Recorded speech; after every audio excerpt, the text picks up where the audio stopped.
para ma-resist natin yung pag-atake ng kaaway. So, at ang sabi pa doon, napakaganda. Kasi, ang sabi doon sa verse, diba? Resist the devil and he will flee from you. O diba? Wala na siyang pwedeng gawin. Pag nagsabit tayo sa Panginoon, wala siyang choice. Hindi nga siya makakalaban eh. Hindi siya makakalaban. Wala siyang kapangyarihan, wala na siyang pwedeng maging entry sa atin. Kahit yung entrance pa lang sa buhay natin, hindi niya magagawa. Kasi, wala siyang choice kundi talagang aalis at aalis siya, lalayasan niya tayo. Kailangan niyang layasan kasi wala nga siyang kapangyarihan eh, wala siyang panama, wala siyang panalo sa kapangyarihan ng Panginoon. Amen. So, bottom line, ang katotohanan doon, ang devil ay hindi kaya ang kalwalhatian ng Panginoon. Ang presensya pa lang ng Panginoon. Kapag ang Panginoon, ang presence niya nasa atin, ang presensya pa lang ng Panginoon, hindi kayang-kaya. Hindi kaya ng kalaban, ng kaaway. So, hindi niya kayang makipagsabayan, hindi niya kayang lumangoy doon sa presensya ng Panginoon, sa gloria ng Panginoon. So, wala siyang pwedeng ibang gawin kundi lumayas na lamang. Kasi, wala na siya. Kumbaga, ang presensya pa lang ng Panginoon, dinisarm na yung kalaban. Tinanggalan na siya ng weapon. Wala na siyang panama, wala na siyang panlaban. So, wala siyang choice, kundi umalis na lamang, no? So, the spirit that is in us is far more powerful than any spirit. So, ang spirito ng Panginoon na nasa atin is sobrang mas makapangyarihan kaysa sa anumang espiritu na hindi nagmumula sa Panginoon. Diba? Mas makapangyarihan ang espiritu ng Diyos na nakatira sa atin kaysa anumang espiritu na hindi sa Diyos na gustong sumubok na pabagsakin tayo. Hindi nila kaya. Amen? So, yun ang dalawang na ini-encourage tayo.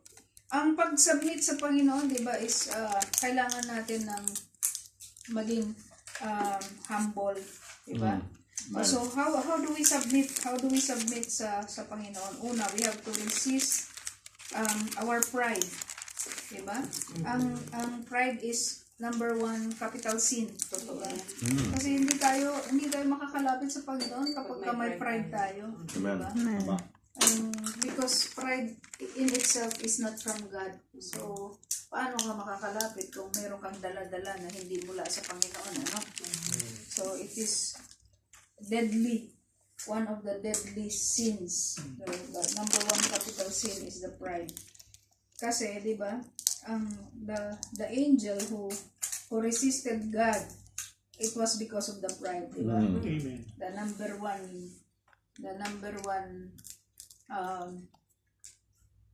one enemy na namuno na sa mga enemies, di ba? Namuno na sa mga enemies of God is from the side of God himself, na because of pride, gusto niyang magkamal ng pwesto, gusto niyang makuha yung kapangyarihan, ang trono na hindi dapat sa kanya. Yun. So kaya yan, so we have to resist our pride. Because we cannot come before the presence of God kung mayroon tayo nito. And number 2 is we have to humble ourselves before God. So, paano tayo mag-humble ourselves? We have to acknowledge that God is God. That God is God. Na talagang we are the created ones of our God. And ang origin natin is siya. Hindi pwede na sabihin natin na kaya ko na to, na ito na yon, na just because I am created by God, I am God na rin. Hindi pwede yung ganun, So, we have to humble ourselves before God, and we have to acknowledge na apart from Him, wala talaga tayong kakayahan. So, ang pangatlo naman, we have to receive the grace of God. Kasi may iba, wala silang pride, humble na rin sila, pero they don't know how to receive the grace of God. Yung hindi nila ina-acknowledge na dahil sa biyaya ng Panginoon, dahil sa biyaya lang ng Panginoon na natatanggap natin yung mga lahat ng klase lahat ng forms of blessings, be it spiritual, be it physical, na talagang nagmumula lang yan sa Panginoon. Yung iba kasi parang masyado nilang masyadong minsan na yung parang masyadong tumataas yung belief sa sarili na dahil sa akin nagawa ko tong mga bagay na to. Diba? May iba naman na yung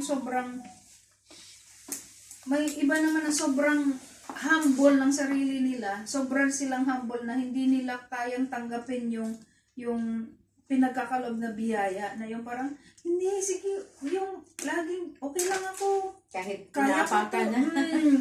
Kahit inaapakan na, Sobra. kahit inaano-ano na, yung, sige lang, okay lang to, yung, kaya ko to, okay lang ako, yung ganun ba?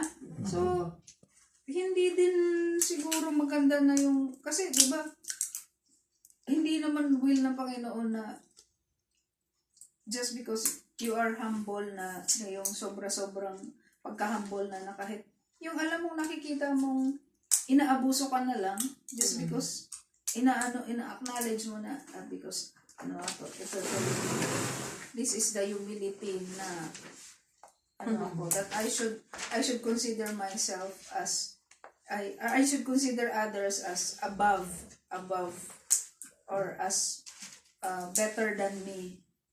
So, hindi rin naman siguro